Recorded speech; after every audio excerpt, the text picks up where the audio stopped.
Chers étudiantes et étudiants, nous voici maintenant à la leçon numéro 16 qui prend le titre « Application de classe CK ». Alors, on a vu auparavant la leçon sur la dérivation et on avait déjà vu des applications de classe C1. Je veux juste rappeler un tout petit peu ce que c'était de classe C1. C'était des fonctions qui étaient continues, bien sûr, dérivables et dont la dérivée était continue. Nous allons voir maintenant les fonctions de classe CK. Alors, ce que nous allons voir, c'est d'abord voir la notion de dérivée successive, les opérations sur les applications de classe CK, et enfin, nous allons voir les différentes formules de Taylor. En fait, on va voir une formule de Taylor, une inégalité de Taylor, et puis après une autre formule de Taylor, les différents Taylor. Dérivée successive.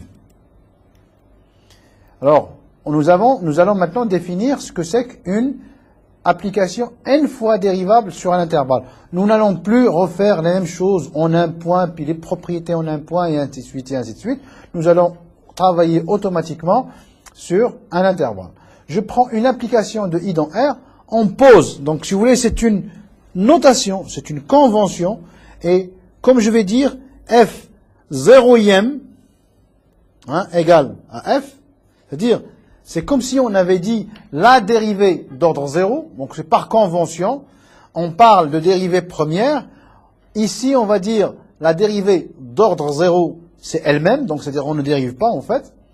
On suppose que l'application n-1e, la dérivée n-1e existe et est dérivable sur i. On définit alors la dérivée n-ième par quoi? La dérivée n-ième, c'est la dérivée de la fonction dérivée n-1e. Donc vous voyez ici, finalement, on est en train de faire une récurrence, et c'est pour ceci, si vous voulez, que nous avons parlé de dérivée 0e, parce que pour une récurrence, il faut bien sûr amorcer. Donc, dérivée 0e, c'est la fonction f. Donc vous voyez, quand on dérive, ça me donne la dérivée première, qui est la fonction f', vous voyez. Après, si f' existe et est dérivable, ça me donnera f seconde, qui est égal à f', vous voyez, prime, et ainsi de suite, etc. Je vais avoir f'n'ième égale fn-1ième, le tout dérivé. Donc, à chaque étape, pour passer d'un indice n moins 1 à un indice n, on passe par opération de dérivation. Dire application n fois dérivable, ça signifie tout simplement que je peux itérer cette opération de dérivation. Je dérive la première fois, je montre que c'est possible de dériver, je dérive une deuxième fois, je montre que c'est possible de dériver, et ainsi de suite, jusqu'à ce que j'arrive à la nème fois. Alors, si l'application, vous voyez, la dérivée nème de l'intervalle R dans R existe, on dit que f est alors n fois dérivable sur cet intervalle-là. F nème est appelé application dérivée nème de f sur i. Donc ça c'est l'appellation, si vous voulez, c'est comme ça qu'on l'appelle, cette dérivée nème.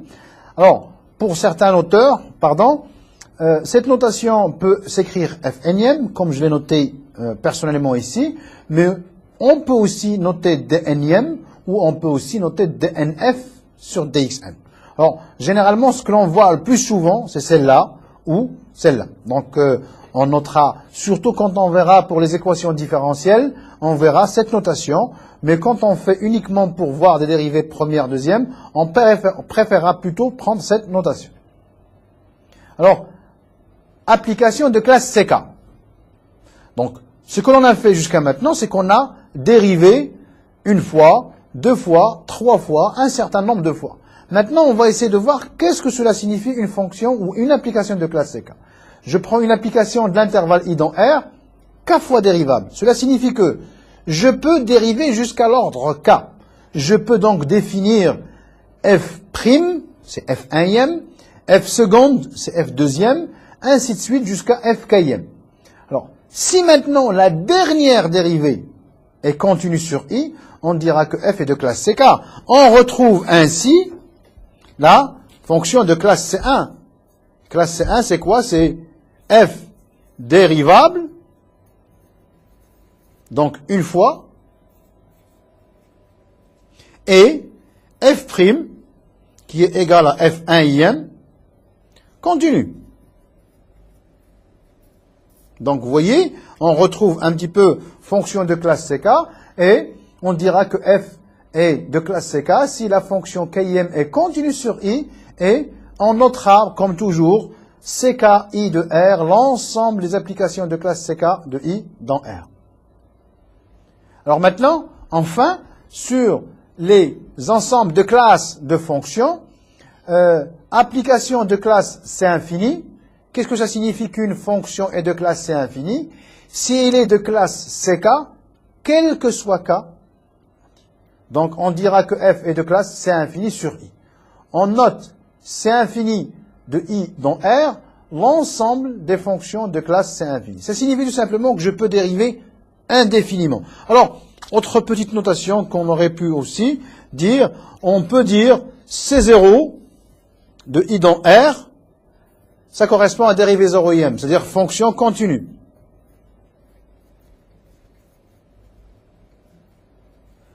C1 de I de R, dérivable, et de dérivée continue. Ainsi de suite, C infini de I de R, indéfiniment dérivable.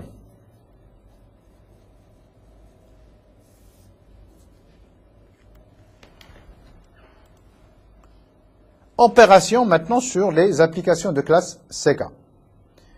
Dans ces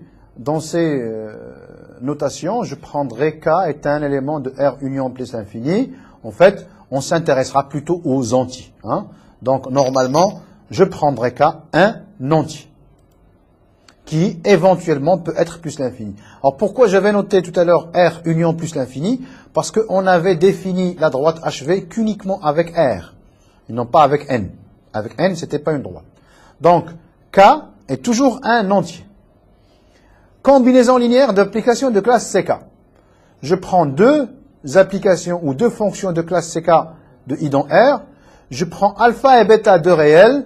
Alors, alpha F plus bêta G est de classe CK sur I. Et la dérivée KIM de alpha F plus bêta G, alpha étant une constante, donc je la sors, comme ce qu'on avait fait pour la dérivée première, on fait de même pour la dérivée KIM. Alpha, dérivée KIM de F, plus bêta, dérivée KIM de G. Alors maintenant toujours, K étant un élément de R union l'infini, mais K étant un entier, je prends F et G, deux applications de classe CK de I dans R. F est alors de classe CK sur I, et le produit FG nème est égal à sigma de J égale à 0 jusqu'à N, CNJ. Alors vous vous rappelez, CNJ, c'est les coefficients du binôme, ou c'est les coefficients de combinaison de J éléments parmi N éléments, de F JM, G, N moins JM pour tout N inférieur à K. Alors, cette formule de Leibniz est très importante parce que elle généralise, vous voyez, si N égale à 1, je vais écrire, sigma de J égale à 0 jusqu'à 1 de C1J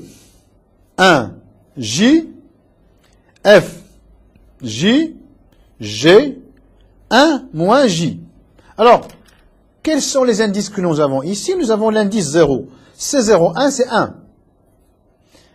Dérivée 0e. Vous voyez, c'est F 0e.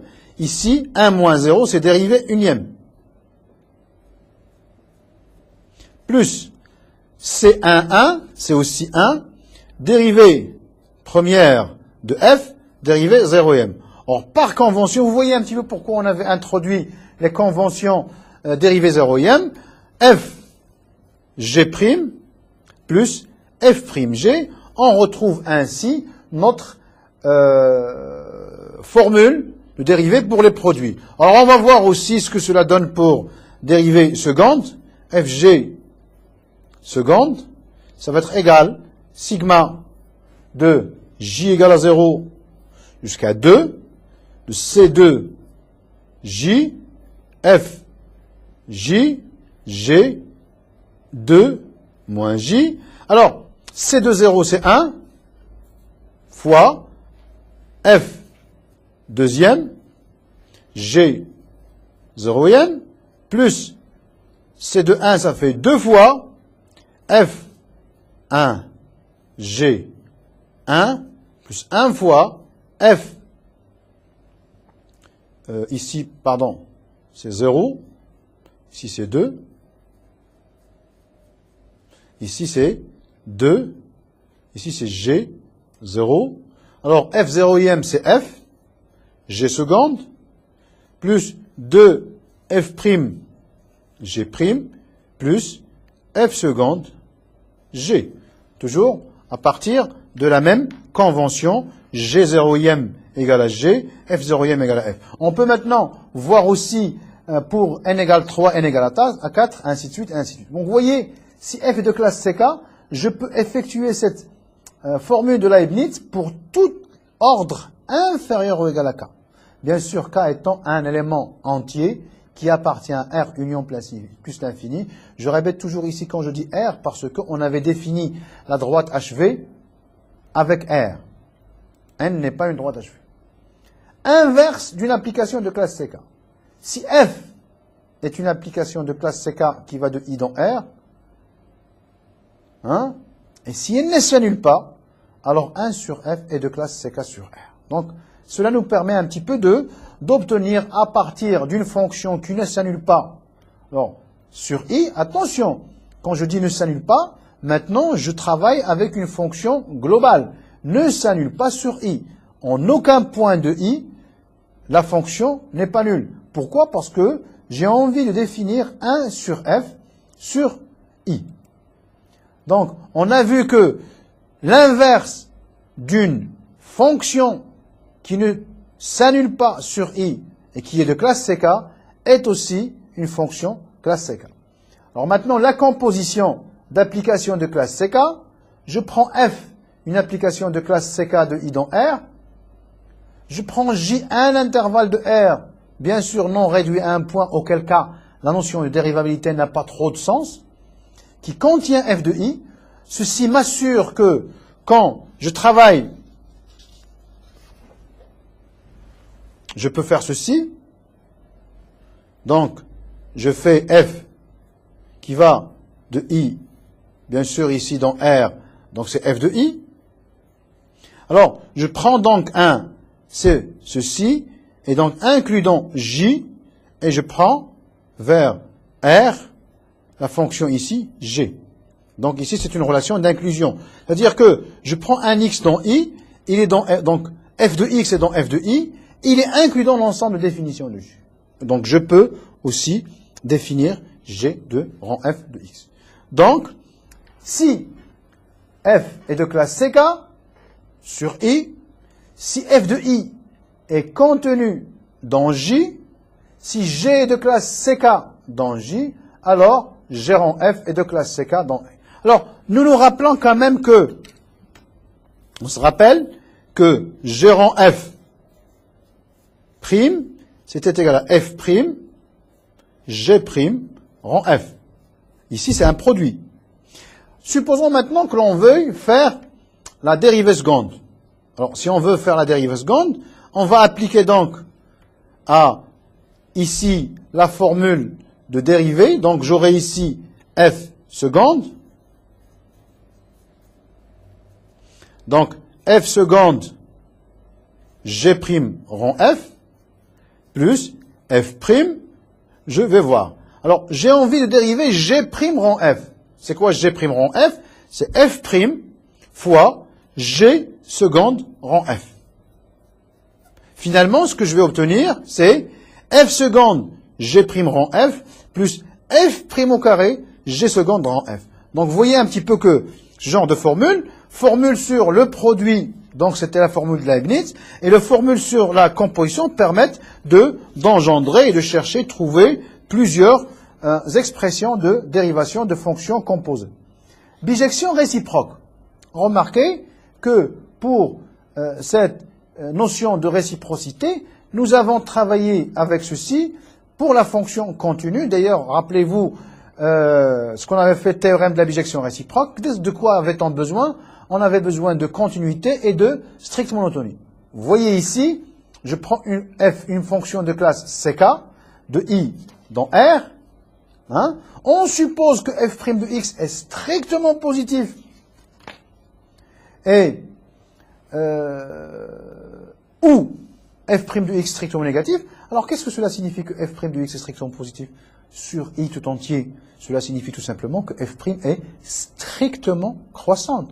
Qu'est-ce que cela signifie que f' de x est négatif? Cela signifie tout simplement que f est strictement décroissante. Donc de toutes les manières, cette phrase permet tout simplement de dire strictement monotone. Alors on a tenu quand même à l'écrire pour rappeler que là, une condition suffisante de stricte monotonie, c'est d'avoir strictement positif ou strict négatif.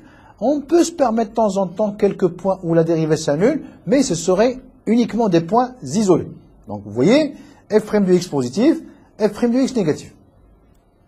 Vous voyez donc, l'application f réalise une bijection de i sur un certain intervalle j. L'intervalle j n'est que f de i. On sait que par la continuité, l'image d'un intervalle est un intervalle. Et dans ces conditions, f-1 est une bijection, ça on l'a dit. f-1 est également une fonction de classe CK. Donc, l'inverse d'une fonction de classe CK est une fonction de classe CK. Alors, maintenant, on va essayer de voir quelques exemples de fonctions de classe CK. Alors, fonction classique. Alors, je commencerai par, en fonction, par exemple, fonction polynôme. Toutes les fonctions polynomiales sont de classe C infini.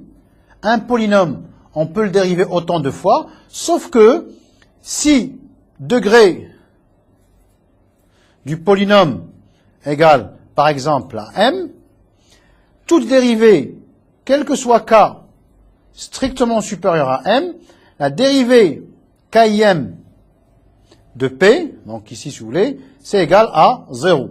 C'est-à-dire, pour donner juste une petite idée, si je prends par exemple le polynôme x au cube plus 3x carré moins x plus 1, c'est un polynôme de degré 3. Je prends sa dérivée, vous voyez, c'est 3x au carré plus 6x moins 1, dérivée première. Je prends la dérivée seconde, c'est 6x plus 6. Je prends la dérivée troisième, c'est 6. À partir, donc vous voyez ici, c'est 1. Ici c'est 2, 3. À partir de dérivée quatrième, c'est pour ça que j'ai dit k strictement supérieur à au degré, les dérivées s'annulent. Donc c'est assez intéressant de voir par exemple une fonction polynomiale. Elle est une fonction de classe C infini, je peux dériver autant que je veux, mais même mieux que ça, c'est à partir du degré de m plus 1, toutes les dérivées vont s'annuler. Donc les fonctions polynomiales, les fractions rationnelles,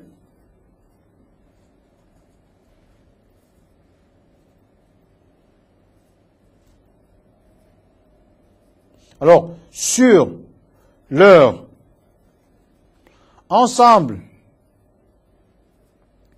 de définition,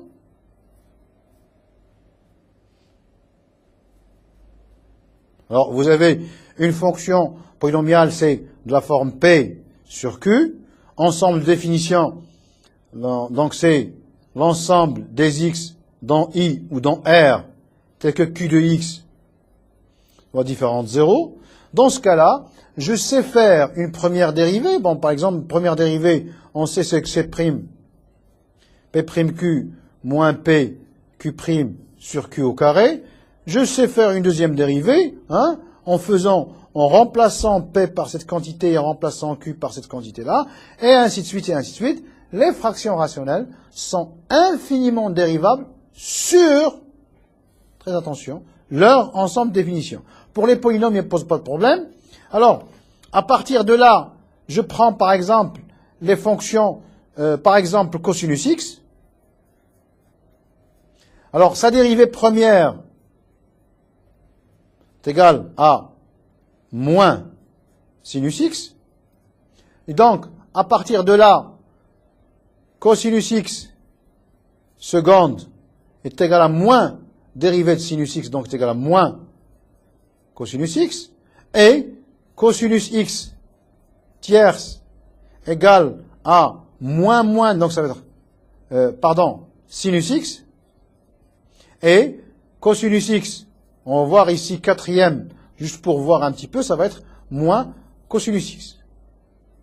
Et ainsi de suite, et ainsi de suite. Donc on voit en fait que là, les suites des dérivées de la fonction cosinus consistent seulement en soit la fonction cosinus, soit la fonction sinus, uniquement avec un changement d'indice. Et donc, ce qui se passe, c'est tout simplement, ici, la dérivée, c'est plus cosinus. Ainsi de suite. Donc, ce qu'on obtient, c'est que, à chaque fois, je fais, par exemple, à l'ordre 2, c'est un cosinus, je sais que c'est continu, donc c'est de classe C2. Je fais alors 3, c'est un sinus, je sais que c'est continu, donc c'est de la classe C3. Et ainsi de suite, et ainsi de suite. Donc, la fonction cosinus x est de classe C infini. Alors, l'écriture que je viens d'écrire ici, en fait, est aussi valable pour la fonction sinus. Donc, vous voyez, sinus x prime est égal à cosinus x. Sinus x seconde est égal à moins sinus x. Sinus x tierce est égal donc à moins cosinus. Et sinus x quatrièmement va être égal donc à sinus x. Et vous voyez un petit peu de la même manière, la dérivée première c'est un cosinus, et elle est continue, donc la dérivée première est continue, donc elle est de classe C1. La dérivée seconde c'est un moins sinus, donc c'est continu, donc elle est de classe C2, et ainsi de suite. La fonction sinus x est C infini. D'accord? Alors, comme on avait dit, les fonctions, par exemple, CH et les fonctions SH revient au même, puis aussi bien la fonction exponentielle logarithme. Je prends par exemple la fonction logarithme de x, prime, je sais que c'est égal à 1 sur x, mais ici il faut faire attention, x positif, hein, c'est l'ensemble de définitions. Si je définis maintenant log de x seconde, maintenant la première dérivée du logarithme est une fraction rationnelle. Donc ça signifie que la dérivée est elle-même c'est infini. Alors je vais juste écrire ici, c'est un moins x carré x positif. Log de x est c'est infini. Alors bien sûr, comme elle ne s'annule, la dérivée, vous voyez ici la dérivée ne s'annule jamais, hein, 1 sur x ne peut jamais s'annuler. L'exponentielle est donc, par application du théorème sur la réciproque de fonctions de classe CK, exponentielle x est aussi de classe C infini. Et ce qu'on peut démontrer, c'est exponentielle x prime égale à exponentielle de x, ce qui montre tout simplement que, quel que soit k, appartenant à n, exponentielle x km égale à exponentielle x. Ça signifie tout simplement que la dérivée de la fonction exponentielle ne change pas. Alors, de la même manière, ce que l'on peut obtenir aussi, c'est que la fonction ch x est égale à exponentielle x plus exponentielle moins x sur 2, hein? Donc c'est la somme. Je sais que la fonction exponentielle x c'est infini. L'exponentielle ici moins x c'est une composition avec la fonction qui a x associé moins x. Donc on peut dire aussi que de fonction de classe c'est infini et c'est infini. Alors chx prime égale shx, on n'a plus le même problème que pour les fonctions cosinus et sinus, il n'y a pas de signe moins, et ce qui permet de dire que chx seconde, c'est chx, etc. La même chose, shx prime égale à chx, et shx seconde égale à shx, etc., etc. Donc on obtient un petit peu ce genre de choses. Alors, qui dit aussi théorème de cette bijection réciproque dans le cas de classe CK, on peut aussi voir que si la fonction sinus est dérivable, elle est de classe C infinie, sur moins 1 plus 1, la fonction arc sinus x est C infini. En effet, on avait vu que arc sinus x prime était égal à 1 sur racine de 1 moins x au carré. Donc, je prends maintenant cette fonction-là. Cette fonction-là maintenant est dérivable autant de fois que l'on veut. Donc, ça signifie que la dérivée est C infini. Donc, la fonction arc sinus est de classe C infini. Et, bon, c'est quand même pour trouver les dérivées énièmes, et c'est un petit peu compliqué. On n'en a pas toujours besoin. Même chose, arc cosinus x est C infini. Alors, bien sûr, C infini sur son ensemble. Hein, donc, toujours. Et, ici, toujours pour x appartenant à moins 1 plus 1. Et, de même, on avait vu que arc cosinus x prime était égal à moins 1 sur racine de 1 moins x carré. Alors, rappelons toujours pourquoi j'ai ici le plus 1 et le moins 1. Le sinus était croissante, la dérivée doit être positive. Le cosinus sur 0 pi était décroissante, la dérivée doit être négative puisqu'elle est C infini. D'accord? Alors, ce que l'on a fait avec l'arc sinus et l'arc cosinus, on peut aussi le faire. Argument CHX et C infini. Rappelons-nous que la fonction argument CH était définie sur l'ensemble 1 plus l'infini. Donc ici, c'est 1 plus l'infini. Argument SHX est C infini sur R. Et on peut aussi, à partir de la dérivée première de l'argument CH, ou la dérivée première de l'argument SH, trouver les autres dérivées énièmes des fonctions argument CH et argument SH. Je peux aussi voir l'argument TH, je peux aussi voir l'arc tangente. Bon, pour écrire l'arc tangente, vous voyez, arc tangente de x prime, c'est 1 sur 1 plus x carré, qui est sous la forme d'une fraction rationnelle. Et bien sûr, donc, il va être C infini. Et donc, arc tangente est C infini. Donc, si vous voulez, nous n'avons plus de problème de ce point de vue-là. Maintenant, nous allons passer enfin à ce que l'on appelle les formules Taylor. Alors, ces formules sont très, très, très importantes un petit peu pour toute la suite de ce que l'on va faire. Alors, première chose, ce qu'on appelle formule de Taylor avec reste intégral. Alors, définition, je prends f, c'est très important ici, vous voyez, je prends l'intervalle A, B. Une application de classe Cn plus 1. J'ai alors l'égalité f de B égale sigma de k égale à 0 jusqu'à n. Donc, vous voyez, attention. Donc, je précise, la fonction est prise de classe Cn plus 1 sur le segment AB qui est fermé. D'accord? Donc, j'aurai f de B égale sigma de k égale à 0 à n. Alors, si on avait ici C4, il faut s'arrêter ici à 3. B moins 1 à la puissance k sur k factoriel, ça vous savez ce que c'est que le factoriel, f km en A, plus un certain reste ici qu'on appelle Rn. C'est quoi ce reste? C'est l'intégrale de A à B de B moins t à la puissance n sur n factoriel de f n plus unième de t dt. Alors, cette formule s'appelle formule de Taylor avec reste intégral. Alors, par exemple, si on veut l'appliquer pour la fonction exponentielle, hein, donc je prends ici f de x est égal à exponentielle x, et bien sûr, nous sommes dans les conditions, puisque la fonction f ici est une fonction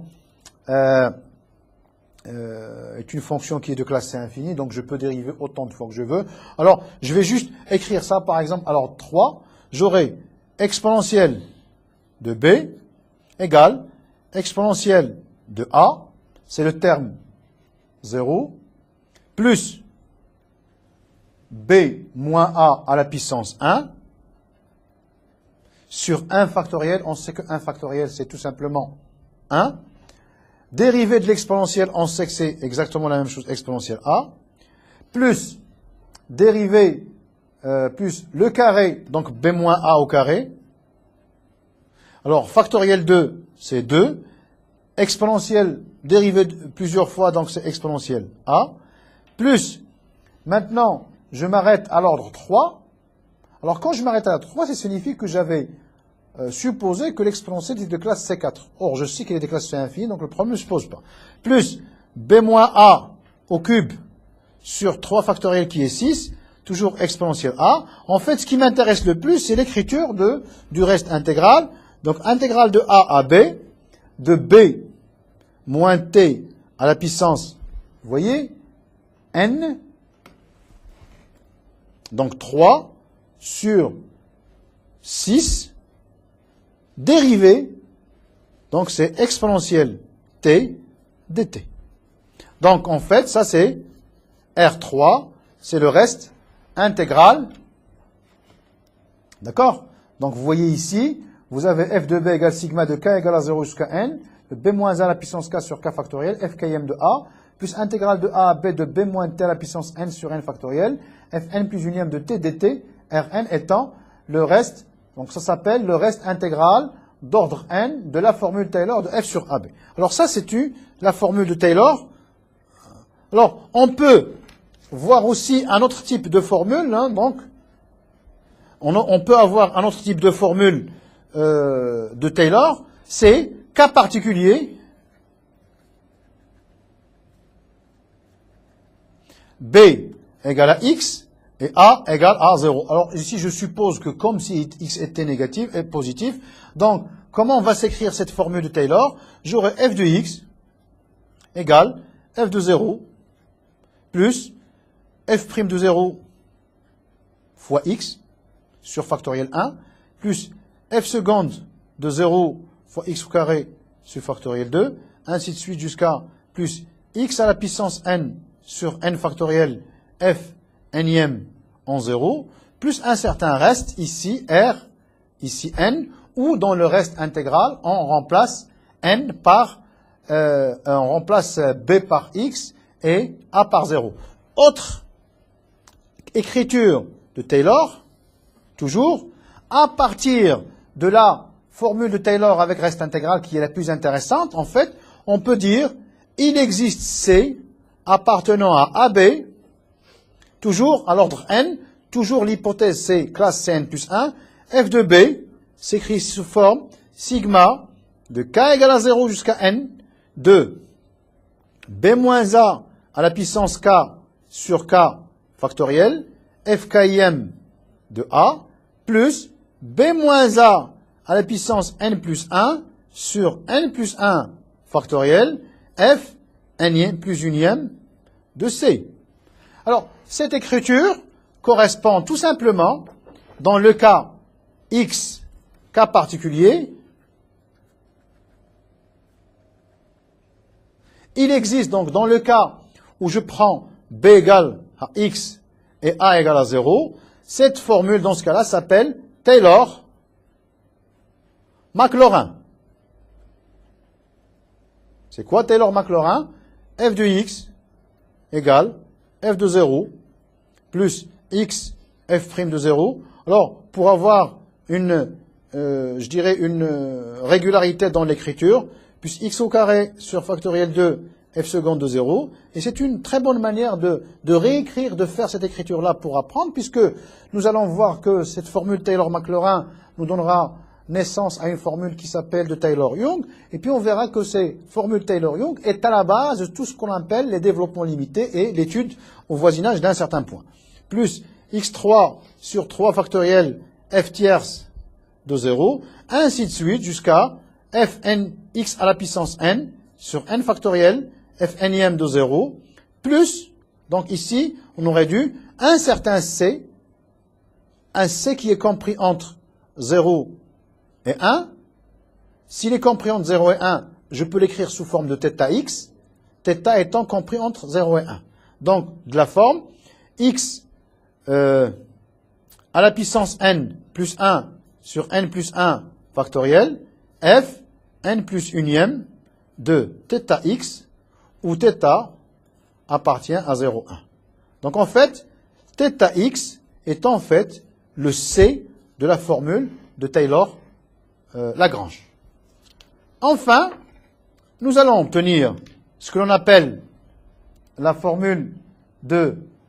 ici, c'est l'inégalité de Taylor-Lagrange. On peut facilement voir ça. Si vous voulez que le dernier terme, le reste, on peut, en majorant l'intégrale, obtenir que f moins la partie sommation, il reste uniquement cette partie-là, c'est le reste intégral, qu'on peut majorer par m, valeur absolue de b moins a à la puissance n plus 1 factoriel, ce qui explique en fait cette écriture de xn plus 1 sur n plus 1 factoriel, de p moins a à la puissance n plus 1 sur n plus 1 factoriel, donc, où m c'est le sup de fn plus unième sur l'intervalle AB. Enfin, on a la formule de Taylor. Vous voyez un petit peu ce qui se passe ici. J'ai ici de classe Cn. Pour Taylor-Lagrange, pour Taylor-Maclaurin, j'avais classe Cn plus 1. Pour Taylor-Lagrange, les conditions sont moins fortes. Nous n'avons besoin que de classe Cn. Alors, il existe une application epsilon définie sur i telle que, on va obtenir ceci. Donc, c'est la Lagrange. Donc, f de x. Bon, ici, c'est Lagrange en 0. Lagrange, c'est Taylor-Young en 0, sigma, enfin en A, k égale 0 jusqu'à n, de x moins a à la puissance k sur k factoriel fkim de a, plus x moins a à la puissance n epsilon de x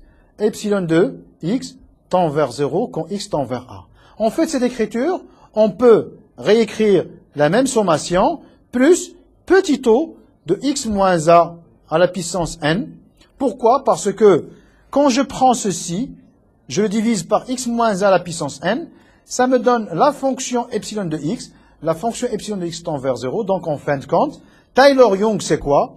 F de x égale, par exemple, alors 3, f de a plus x moins a f' de a, j'écris sur 1 factoriel, plus x moins a à la puissance n, f n de a sur n factoriel, plus petit o de x moins a à la puissance n. Alors on verra, l'application la plus importante de ceci, c'est dans la recherche de développement limité de fonctions. On verra pour la fonction exponentielle, pour la fonction logarithme de 1 plus x, pour les fonctions sinus, cosinus, cosinus hyperbolique, sinus hyperbolique, etc., etc.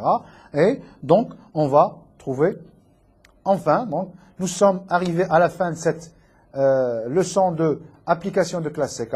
Pour plus d'informations et de renseignements, veuillez vous connecter sur le site Netuno et cliquer sur NetNet Project. Et merci.